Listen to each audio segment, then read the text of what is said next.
أعوذ بالله من الشيطان الرجيم. بسم الله الرحمن الرحيم.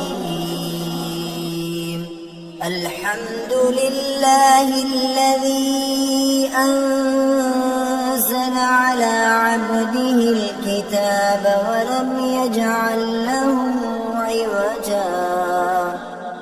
قيما لينذر بأسا شديدا من لدنه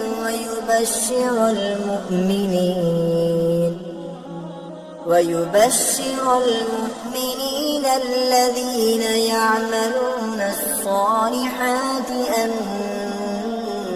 لهم أجرا حسنا ماكثين فيه أبدا وينذر الذين قالوا اتخذ الله ولدا ما لهم به من علم ولا لآبائهم كبرت كلمة تخرج من أفواههم إن يقولون إلا كذبا فلعلك باخع نفسك على آثارهم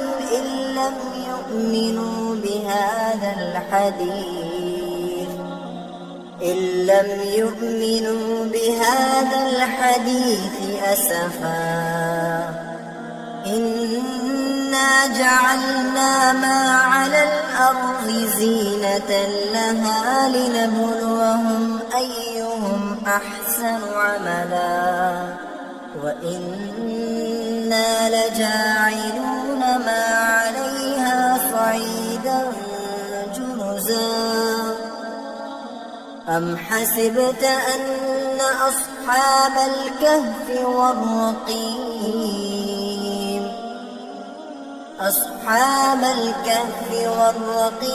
كانوا من آياتنا عجبا إذ أوى الفتية إلى الكهف فقالوا ربنا آتنا من لدنك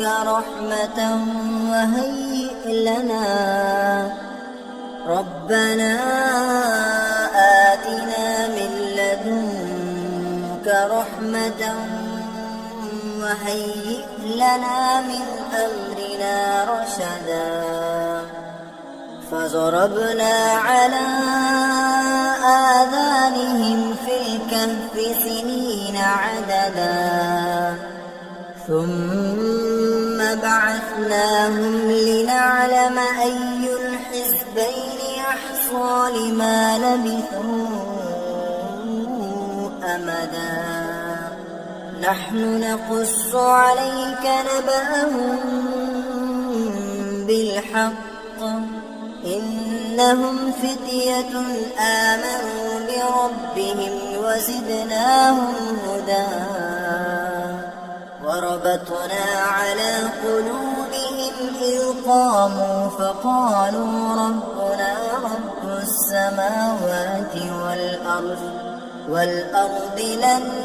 ندعو من دونه إلها لقد قلنا إذا شططا هؤلاء قوم اتخذوا من دونه آلهة لولا يأتون عليهم بسلطان بين فمن أظلم ممن افترى على الله كذبا وإذ اعتزلتموهم وما يعبدون إلا الله فأووا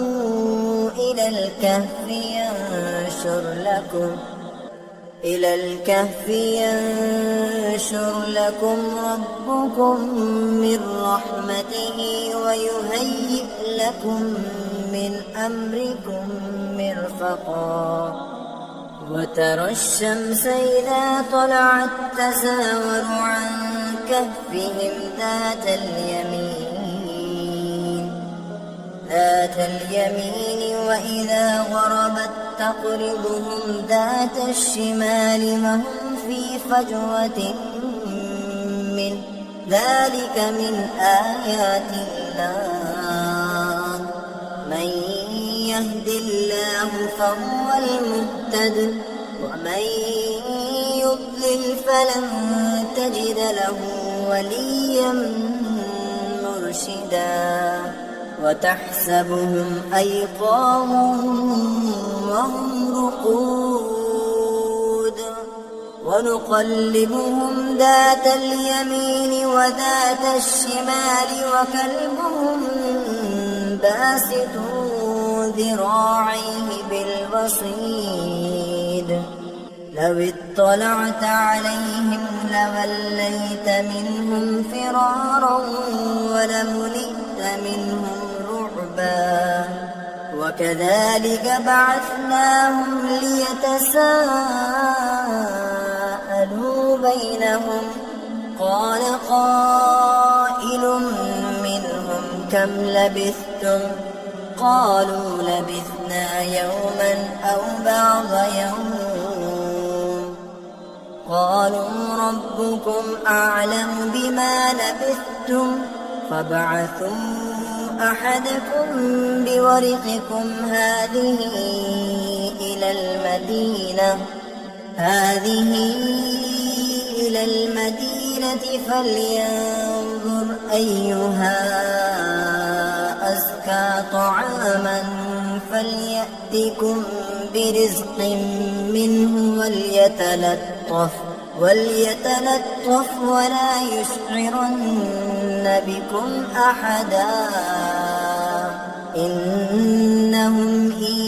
يظهروا عليكم يرجموكم أو يعيدوكم في ملتهم ولن تفلحوا إذا أبدا وكذلك أعثرنا عليهم ليعلموا أن وعد الله حق وأن الساعة لا ريب فيها إذ يتنازعون بينهم أمرهم فقالوا ابنوا عليهم بنيانا ربهم أعلم بهم قال الذين غلبوا على أمرهم لنتخذن عليهم مسجدا سيقولون ثلاثة رابعهم كلبهم ويقولون خمسة سادسهم كلبهم رجما بالغيب ويقولون سبعة وثامنهم كلبهم قل ربي أعلم بعدتهم ما يعلمهم إلا قليل فلا تمار فيهم إلا مراء ظاهرا ولا تستفت فيهم منهم أحدا ولا تقولن لشيء إني فاعل ذلك غدا إلا أن يشاء الله واذكر ربك إذا نسيت وقل عسى أن يهديني ربي لأقرب من هذا رشدا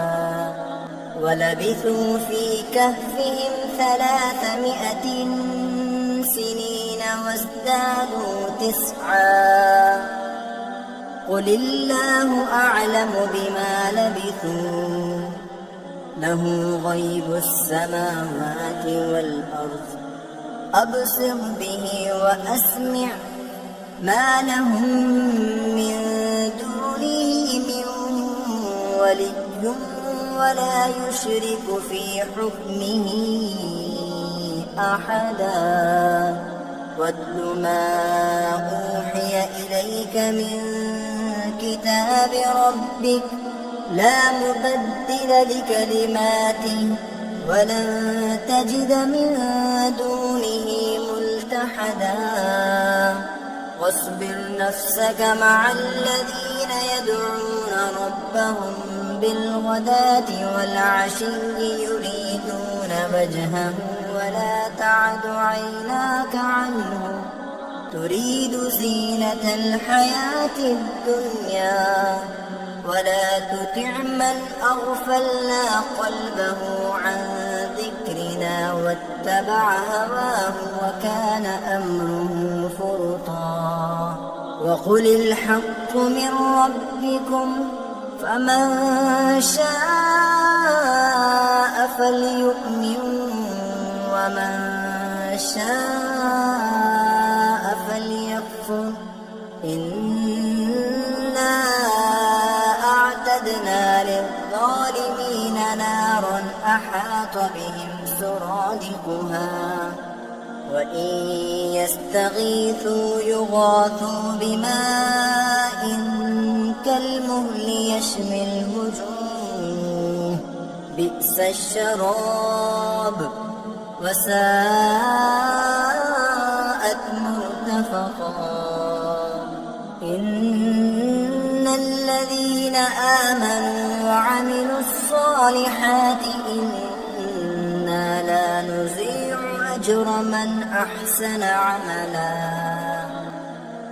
أولئك لهم جنات عدن تجري من تحتهم الأنهار يحلون فيها من أساور من ذهب ويلبسون ثيابا خضرا من سندس واستبرق متكئين فيها على الأرائك نعم الثواب وحسنت مرتفقا واضرب لهم مثل الرجلين جعلنا لأحدهما جنتين من أعناب وحففناهما بنخل وجعلنا بينهما زرعا كلتا الجنتين آتت أكلها ولم تظلم منه شيئا وفجرنا خلالهما نهرا وكان له ثمر فقال لصاحبه وهو يحاوره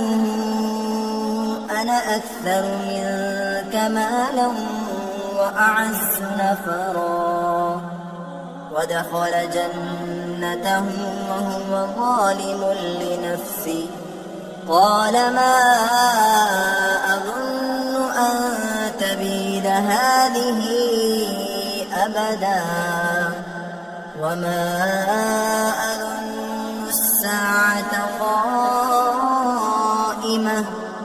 ولئن رددت إلى ربي لأجدن خيرا منها منقلبا قال له صاحبه وهو يحاوره أكفرت بالذي خلقك من تراب ثم من نطفة ثم سواك رجلا لكن هو الله ربي ولا أشرك بربي أحدا ولولا إذ دخلت جنتك قلت ما شاء الله لا قوة إلا بالله إن ترني أنا أقل منك مالا وولدا فعسى ربي أن يؤتيني خيرا من جنتك ويرسل عليها حسبانا من السماء فتصبح صعيدا زلقا أو يصبح ماؤها غورا فلن تستطيع له طلبا وأحيط بثمره فأصبح يقلب كفيه على ما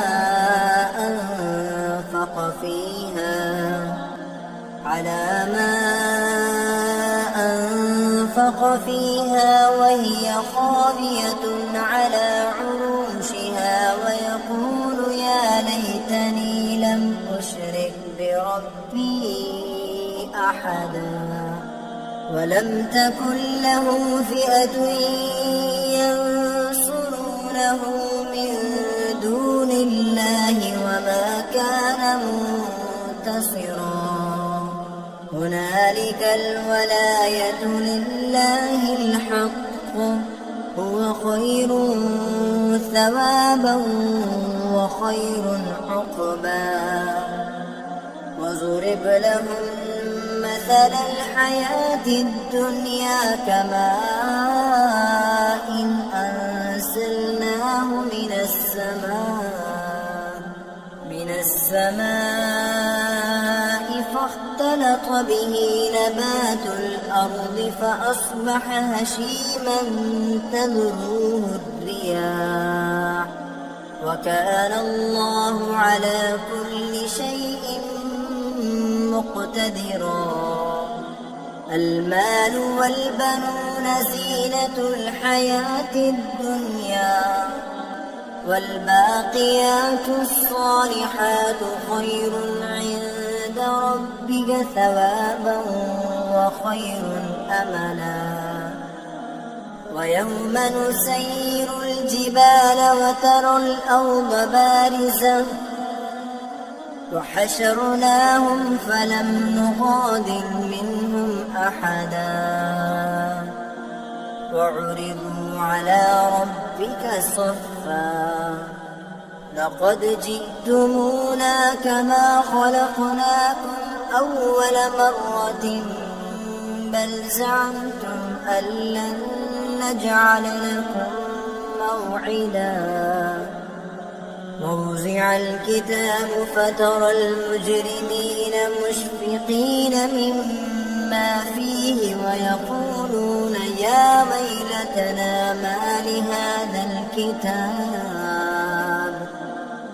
يا ويلتنا ما لهذا الكتاب لا يغادر صغيرة ولا كبيرة إلا أحصاها ووجدوا ما عملوا حاضرا ولا يظلم ربك أحدا وإذ قلنا للملائكة اسجدوا لآدم فسجدوا إلا إبليس كان من الجن ففسق عن أمر ربه أفتتخذونه وذريته أولياء من دوني وهم لكم عدو بئس للظالمين بدلا ما أشهدتهم خلق السماوات والأرض ولا خلق أنفسهم وما كنت متخذ المضلين عهدا ويوم يقول نادوا شركائي الذين زعمتم فدعوهم فلم يستجيبوا لهم وجعلنا بينهم موبقا ورأى المجرمون النار فظنوا أنهم مواقعوها ولم يجدوا عنها مصرفا ولقد صرفنا في هذا القرآن للناس من كل مثل وكان الإنسان أكثر شيء جدلا وما منع الناس أن يؤمنوا إذ جاءهم الهدى ويستغفروا ربهم إلا أن تأتيهم سنة الأولين أو يأتيهم العذاب قبلا وما نرسل المرسلين إلا مبشرين ومنذرين ويجادل الذين كفروا بالباطل ليدحضوا به الحق واتخذوا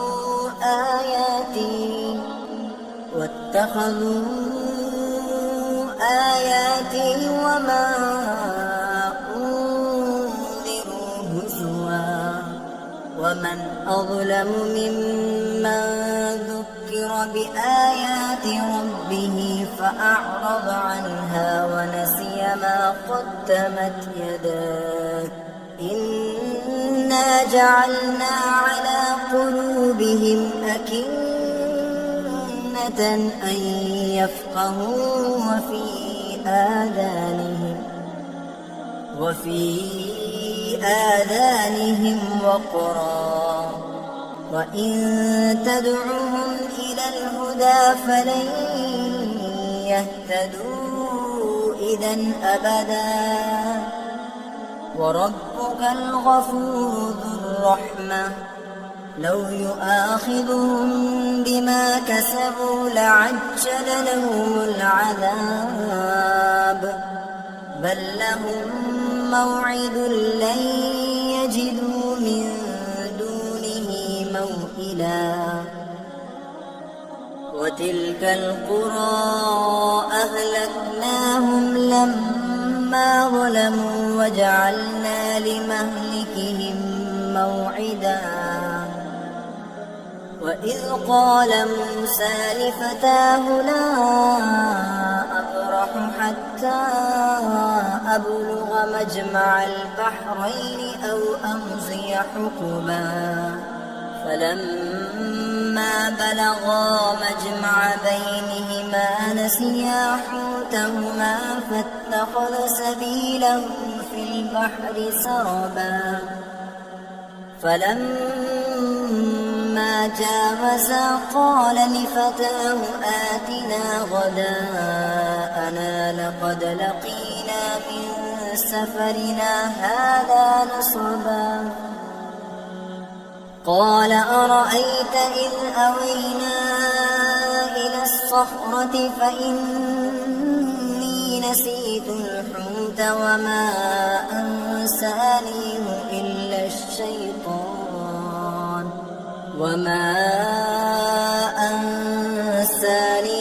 إلا الشيطان أن أذكره واتخذ سبيله في البحر عجبا قال ذلك ما كنا نبغي فارتدا على آثارهما قصصا فوجدا عبدا من عبادنا آتيناه رحمة من عندنا وعلمناه من لدنا علما قال له موسى هل أتبعك على أن تعلمني مما علمت رشدا قال إنما إنك لن تستطيع معي صبرا وكيف تصبر على ما لم تحط به خبرا قال ستجدني إن شاء الله صابرا ولا أعصي لك أمرا قال فإن اتبعتني فلا تسألني عن شيء حتى أحدث لك منه ذكرا فانطلقا حتى إذا ركبا في السفينة خرقها قال أخرقتها لتغرق أهلها لقد جئت شيئا إمرا قال ألم أقل إنك لن تستطيع معي صبرا قال لا تؤاخذني بما نسيت ولا ترهقني من أمري عسرا فانطلقا حتى إذا لقيا غلاما فقتله قال أقتلت نفسا زكية بغير نفس لقد جئت شيئا نكرا قال ألم أقل لك إنك لن تستطيع معي صبرا قال إن سألتك عن شيء بعدها فلا تصاحبني قد بلغت من لدني عذرا فانطلقا حتى إذا أتيا أهل قرية استطعما أهلها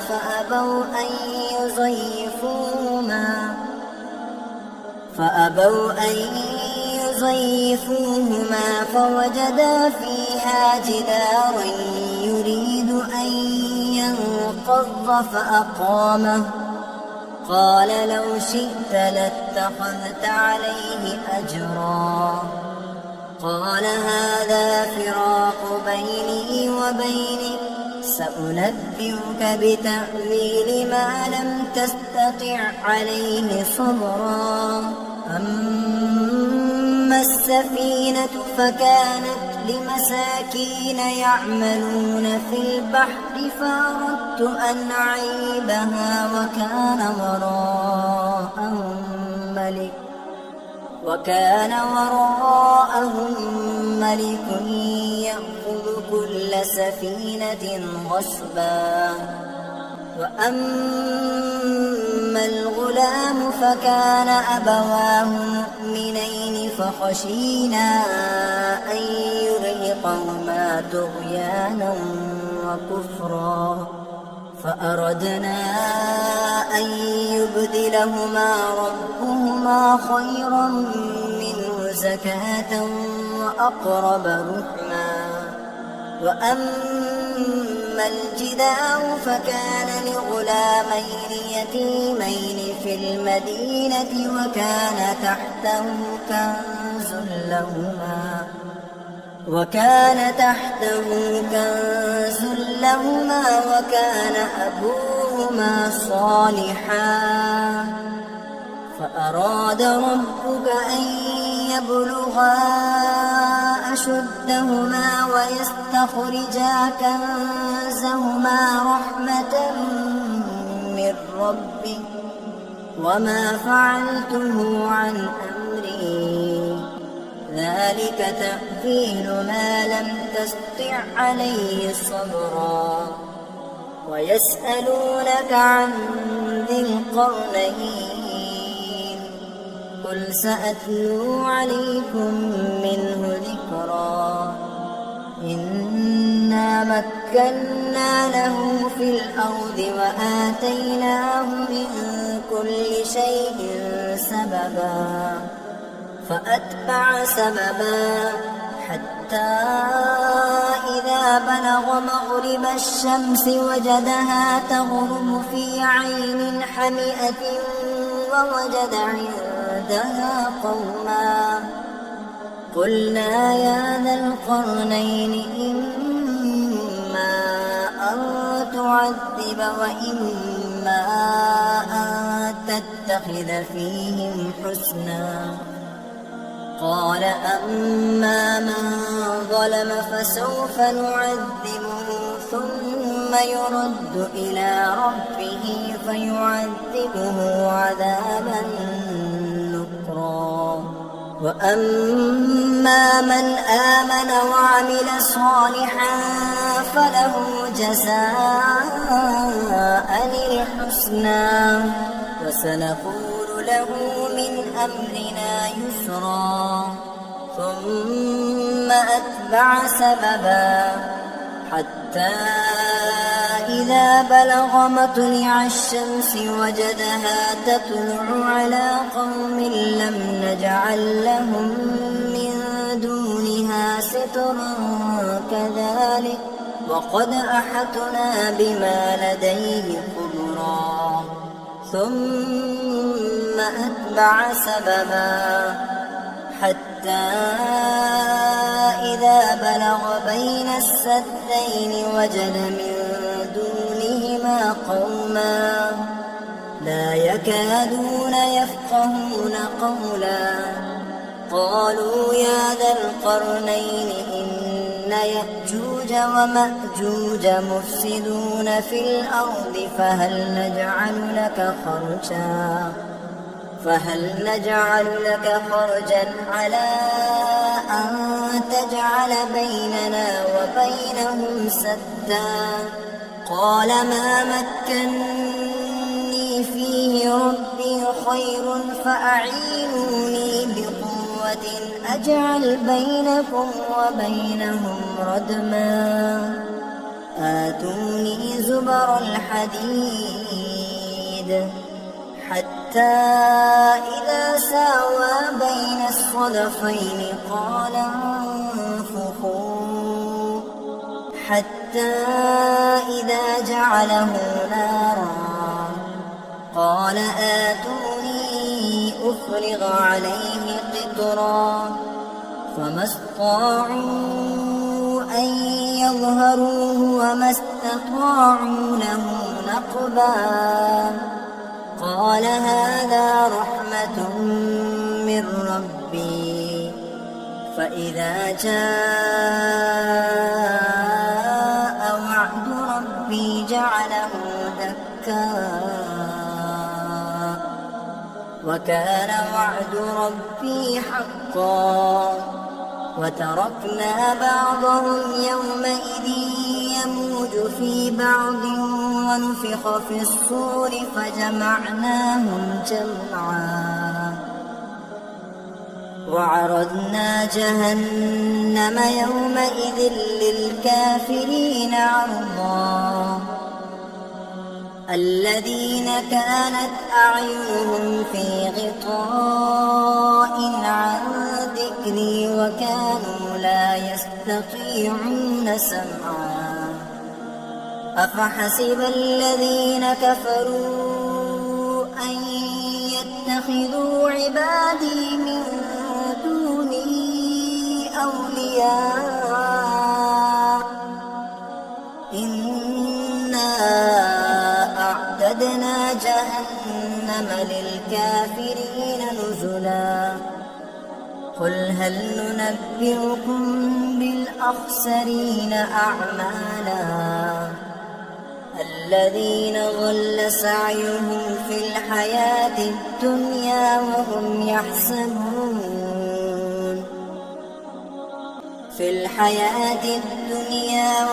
يحسبون أنهم يحسنون صنعا. أولئك الذين كفروا بآيات ربهم ولقائه فحبطت أعمالهم فلا نقيم لهم يوم القيامة وزنا. ذلك جزاؤهم جهنم بما كفروا واتخذوا آياتي ورسلي هزوا إن الذين آمنوا وعملوا الصالحات كانت لهم جنات الفردوس نزلا خالدين فيها لا يبغون عنها حولا قل لو كان البحر مدادا لكلمات ربي لنفد البحر قبل أن تنفد كلمات ربي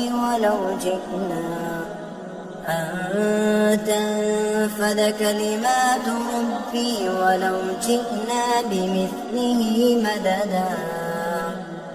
قل إنما أنا بشر مثلكم يوحى إلي أنما إلهكم إله واحد فمن كان يرجو لقاء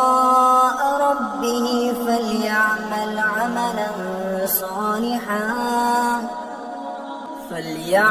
عملا صالحا ولا يشرك بعبادة ربه أحدا.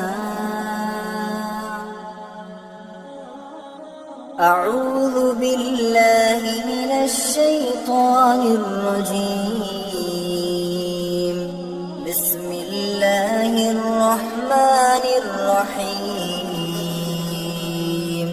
الحمد لله الذي أنزل على عبده الكتاب ولم يجعل له عوجا قيما لينذر بأسا شديدا من لدنه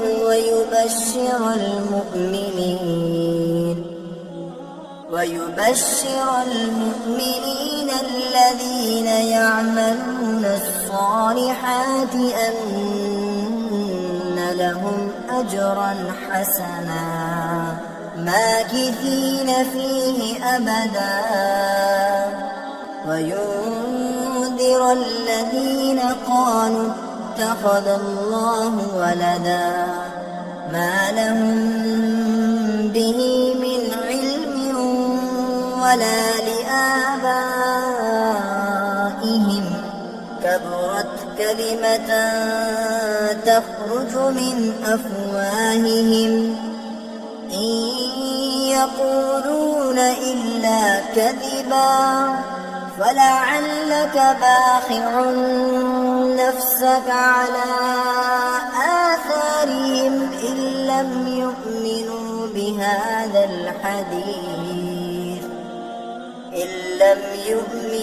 بهذا الحديث أسفا.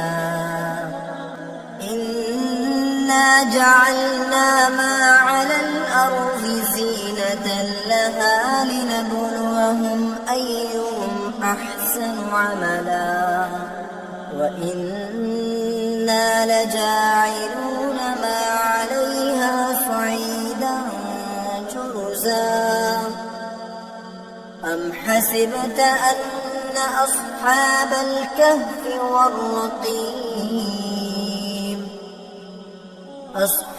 الكهف والرقيم كانوا من آياتنا عجبا إذ أوى الفتية إلى الكهف فقالوا ربنا آتنا من لدنك رحمة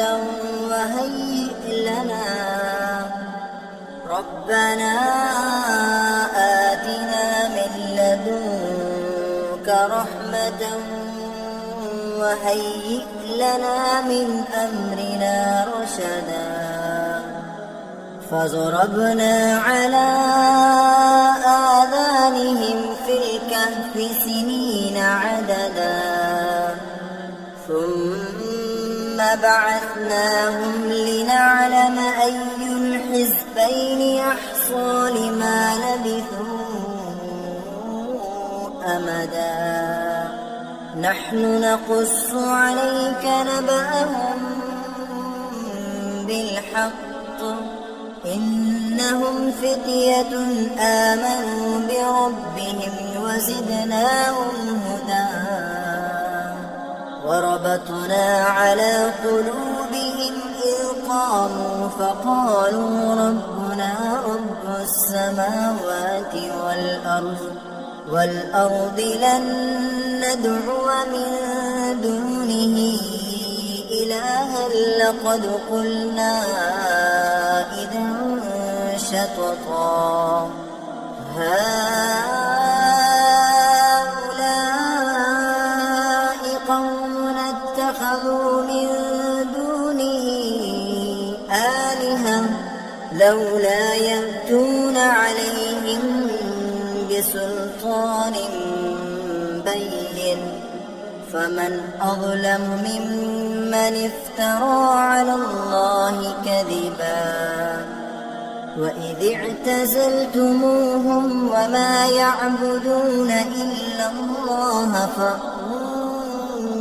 إلى الكهف ينشر لكم ربكم من رحمته ويهيئ لكم من أمركم مرفقا وترى الشمس إذا طلعت تزاور عن كهفهم ذات اليمين وإذا غربت تقرضهم ذات الشمال وهم في فجوة منه ذلك من آيات الله من يهد الله فهو المهتد ومن يضلل فلن تجد له وليا مرشدا وتحسبهم أيقاظا وهم رقود ونقلبهم ذات اليمين وذات الشمال وكلبهم باسط ذراعيه بالوصيد لو اطلعت عليهم لوليت منهم فرارا ولملئت منهم رعبا وكذلك بعثناهم ليتساءلوا بينهم قال قائل منهم كم لبثتم قالوا لبثنا يوما أو بعض يوم قالوا ربكم أعلم بما لبثتم فابعثوا أحدكم بورقكم هذه إلى المدينة فلينظر أيها أزكى طعاما فليأتكم برزق منه وليتلطف ولا يشعرن بكم أحدا إنهم إن يظهروا عليكم يرجموكم أو يعيدوكم في ملتهم ولن تفلحوا إذا أبدا وكذلك أعثرنا عليهم ليعلموا أن وعد الله حق وأن الساعة لا ريب فيها إذ يتنازعون بينهم أمرهم فقالوا ابنوا عليهم بنيانا ربهم أعلم بهم قال الذين غلبوا على أمرهم لنتخذن عليهم مسجدا سيقولون ثلاثة رابعهم كلبهم ويقولون خمسة سادسهم كلبهم رجما بالغيب ويقولون سبعة وثامنهم كلبهم قل ربي أعلم بعدتهم ما يعلمهم إلا قليل فلا تمار فيهم إلا مراء ظاهرا ولا تستفت فيهم منهم أحدا ولا تقولن لشيء إني فاعل ذلك غدا إلا أن يشاء الله واذكر ربك إذا نسيت وقل عسى أن يهديني ربي لأقرب من هذا رشدا ولبثوا في كهفهم 300 سنين وازدادوا 9 قل الله أعلم بما لبثوا له غيب السماوات والأرض أبصر به وأسمع ما لهم من دونه من ولي ولا يشرك في حكمه أحدا واتل ما أوحي إليك من كتاب ربك لا مبدل لكلماته ولن تجد من دونه ملتحدا واصبر نفسك مع الذين يدعون ربهم بالغداة والعشي يريدون وجهه ولا تعد عيناك عنهم تريد زينة الحياة الدنيا ولا تطع من أغفلنا قلبه عن ذكرنا واتبع هواه وكان أمره فرطا وقل الحق من ربكم فمن شاء فليؤمن ومن شاء فليكفر إنا أعتدنا للظالمين نارا أحاط بهم سرادقها وإن يستغيثوا يغاثوا بماء كالمهل يشوي الوجوه بئس الشراب وساءت مرتفقا إن الذين آمنوا وعملوا الصالحات إنا لا نضيع أجر من أحسن عملا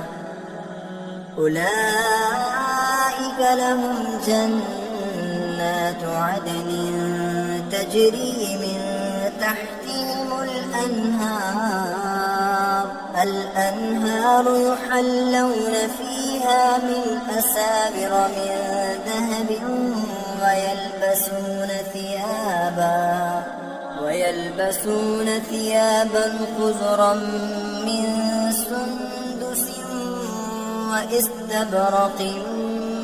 متكئين فيها على الأرائك نعم الثواب وحسنت مرتفقا واضرب لهم مثلا الرجلين جعلنا لأحدهما جنتين من أعناب وحففناهما بنخل وجعلنا بينهما زرعا كلتا الجنتين آتت أكلها ولم تظلم منه شيئا وفجرنا خلالهما نهرا وكان له ثمر فقال لصاحبه وهو يحاوره أنا أكثر منك مالا وأعز نفرا ودخل جنته وهو ظالم لنفسه قال ما أظن أن تبيد هذه أبدا وما أظن الساعة قائمة ولئن رددت إلى ربي لأجدن خيرا منها منقلبا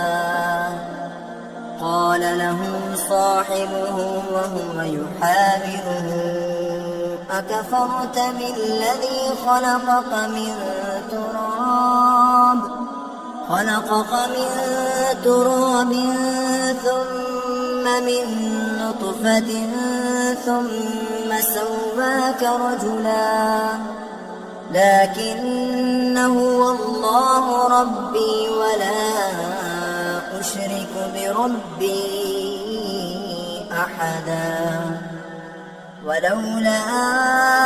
إذ دخلت جنتك قلت ما شاء الله لا قوة إلا بالله إن ترني أنا أقل منك مالا وولدا فعسى ربي أن يؤتيني خيرا من جنتك ويرسل عليها حسبانا من السماء فتصبح صعيدا زلقا أو يصبح ماؤها غورا فلن تستطيع له طلبا وأحيط بثمره فأصبح يقلب كفيه على ما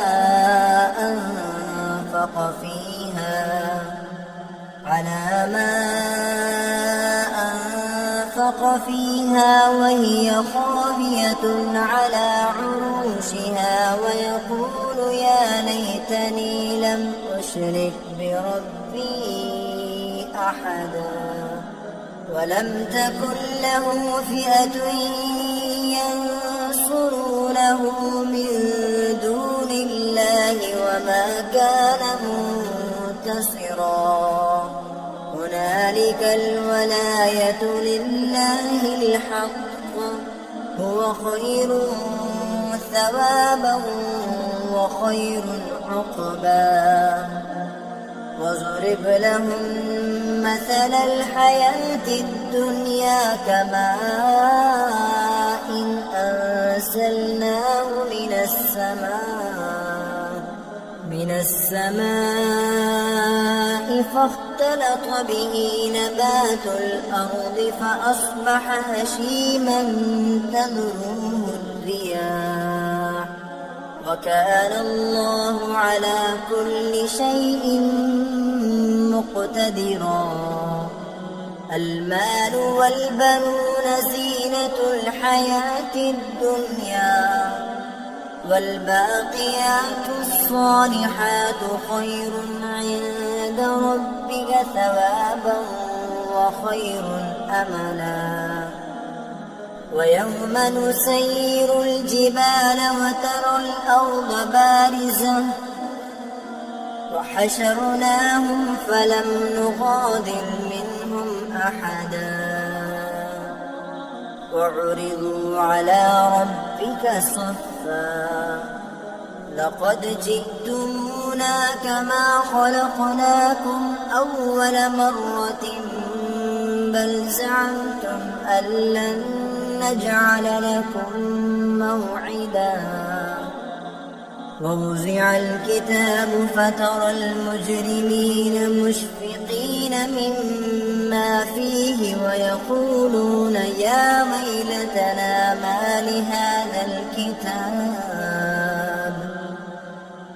ويلتنا ما لهذا الكتاب لا يغادر صغيرة ولا كبيرة إلا أحصاها ووجدوا ما عملوا حاضرا ولا يظلم ربك أحدا وإذ قلنا للملائكة اسجدوا لآدم فسجدوا إلا إبليس كان من الجن ففسق عن أمر ربه أفتتخذونه وذريته أولياء من دوني وهم لكم عدو بئس للظالمين بدلا ما أشهدتهم خلق السماوات والأرض ولا خلق أنفسهم وما كنت متخذ المضلين عضدا ويوم يقول نادوا شركائي الذين زعمتم فدعوهم فلم يستجيبوا لهم وجعلنا بينهم موبقا ورأى المجرمون النار فظنوا أنهم مواقعوها ولم يجدوا عنها مصرفا ولقد صرفنا في هذا القرآن للناس من كل مثل وكان الإنسان أكثر شيء جدلا وما منع الناس أن يؤمنوا إذ جاءهم الهدى ويستغفروا ربهم إلا أن تأتيهم سنة الأولين أو يأتيهم العذاب قبلا وما نرسل المرسلين إلا مبشرين ومنذرين ويجادل الذين كفروا بالباطل ليدحضوا به الحق واتخذوا آياتي وما أنذروا هزوا ومن أظلم ممن ذكر بآيات ربه فأعرض عنها ونسي ما قدمت يداه إنا جعلنا على قلوبهم أكنة أن يفقهوا وفي آذانهم وقرا وإن تدعهم إلى الهدى فلن يهتدوا إذا أبدا وربك الغفور ذو الرحمة لو يؤاخذهم بما كسبوا لعجل لهم العذاب بل لهم موعد لن يجدوا من دونه موئلا وتلك القرى أهلكناهم لما ظلموا وجعلنا لمهلكهم موعدا وإذ قال موسى لفتاه لا أبرح حتى أبلغ مجمع البحرين أو أمضي حقبا فلما بلغا مجمع بينهما نسيا ساحتهما فاتخذ سبيله في البحر سربا فلما جاوزا قال لفتاه آتنا غداءنا لقد لقينا من سفرنا هذا نصبا قال أرأيت إذ أوينا إلى الصخرة فإني نسيت الحوت وما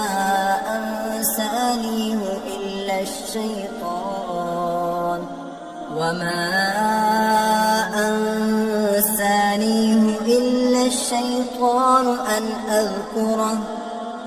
واتخذ سبيله في البحر عجبا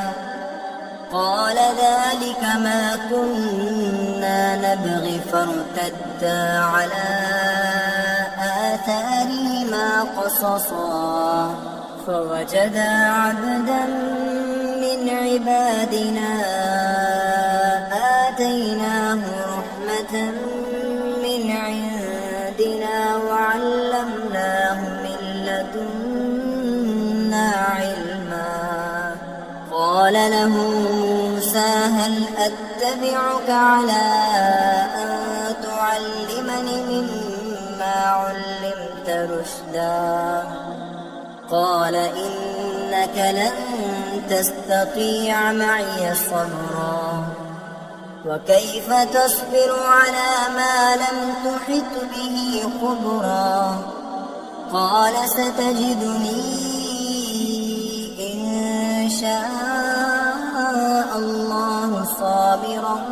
ولا أعصي لك أمرا قال فإن اتبعتني فلا تسألني عن شيء حتى أحدث لك منه ذكرا فانطلقا حتى إذا ركبا في السفينة خرقها قال أخرقتها لتغرق أهلها لقد جئت شيئا إمرا قال ألم أقل إنك لن تستطيع معي صبرا قال لا تؤاخذني بما نسيت ولا ترهقني من أمري عسرا فانطلقا حتى إذا لقيا غلاما فقتله قال أقتلت نفسا زكية بغير نفس لقد جئت شيئا نكرا قال ألم أقل لك إنك لن تستطيع معي صبرا قال إن سألتك عن شيء بعدها فلا تصاحبني قد بلغت من لدني عذرا فانطلقا حتى إذا أتيا أهل قرية استطعما أهلها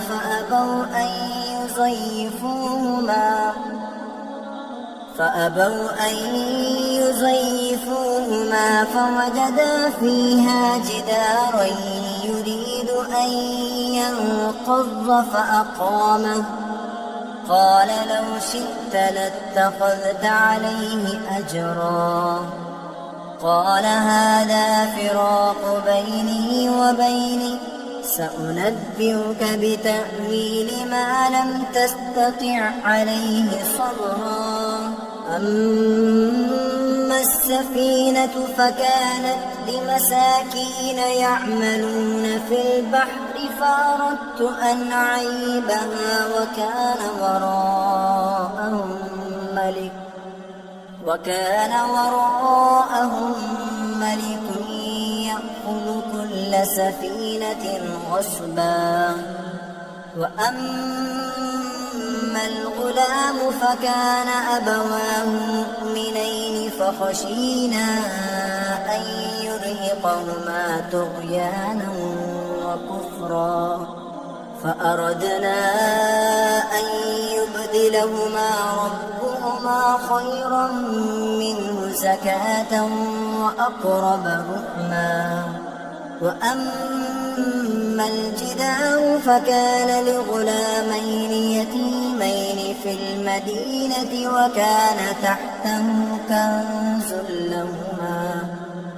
وكان تحته كنز لهما وكان أبوهما صالحا فأراد ربك أن يبلغا أشدهما ويستخرجا كنزهما رحمة من ربك وما فعلته عن أمري ذلك تأويل ما لم تستطع عليه صبرا ويسألونك عن ذي القرنين قل سأتلو عليكم منه ذكرا إنا مكنا له في الأرض وآتيناه من كل شيء سببا فأتبع سببا حتى إذا بلغ مغرب الشمس وجدها تغرب في عين حمئة ووجد عندها قوما قلنا يا ذا القرنين إما أن تعذب وإما أن تتخذ فيهم حسنا قال أما من ظلم فسوف نعذبه ثم يرد إلى ربه فيعذبه عذابا نكرا وأما من آمن وعمل صالحا فله جزاء الحسنى وسنقول له من أمرنا يسرا ثم أتبع سببا حتى إذا بلغ مطلع الشمس وجدها تطلع على قوم لم نجعل لهم من دونها سترا كذلك وقد أحطنا بما لديه خبرا ثم أتبع سببا حتى إذا بلغ بين السدين وجد من دونهما قوما لا يكادون يفقهون قولا قالوا يا ذا القرنين إن يأجوج ومأجوج مفسدون في الأرض فهل نجعل لك خرجا على أن تجعل بيننا وبينهم سدا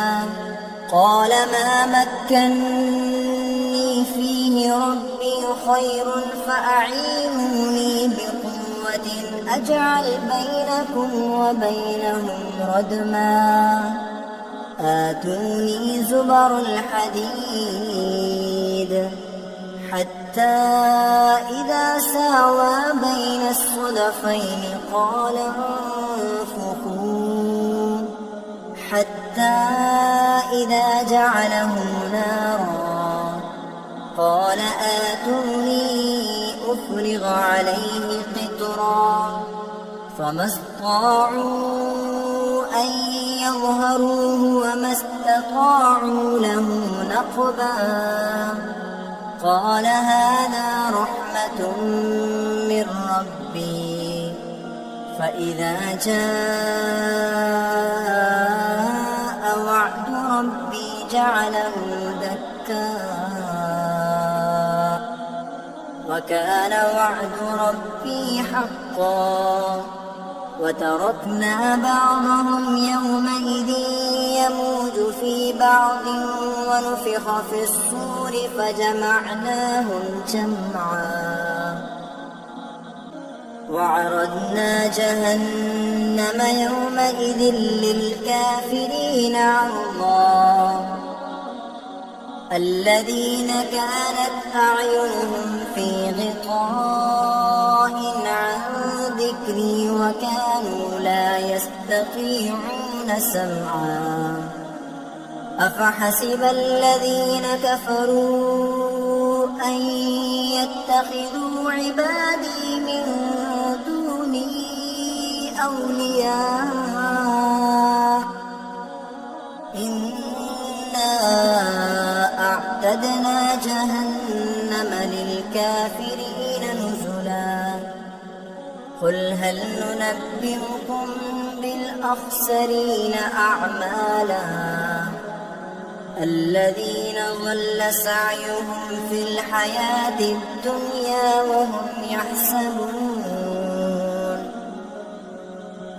الحياة الدنيا وهم يحسبون أنهم يحسنون صنعا أولئك الذين كفروا بآيات ربهم ولقائه فحبطت أعمالهم فلا نقيم لهم يوم القيامة وزنا ذلك جزاؤهم جهنم بما كفروا واتخذوا آياتي ورسلي هزوا إن الذين آمنوا وعملوا الصالحات كانت لهم جنات الفردوس نزلا خالدين فيها لا يبغون عنها حولا قل لو كان البحر مدادا لكلمات ربي لنفد البحر قبل أن تنفد كلمات ربي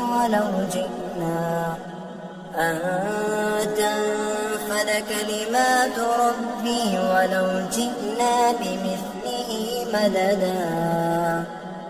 قل إنما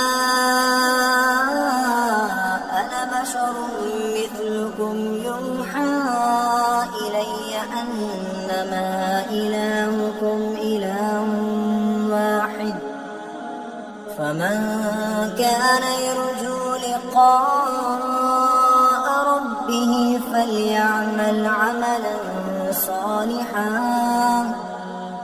فليعمل عملا صالحا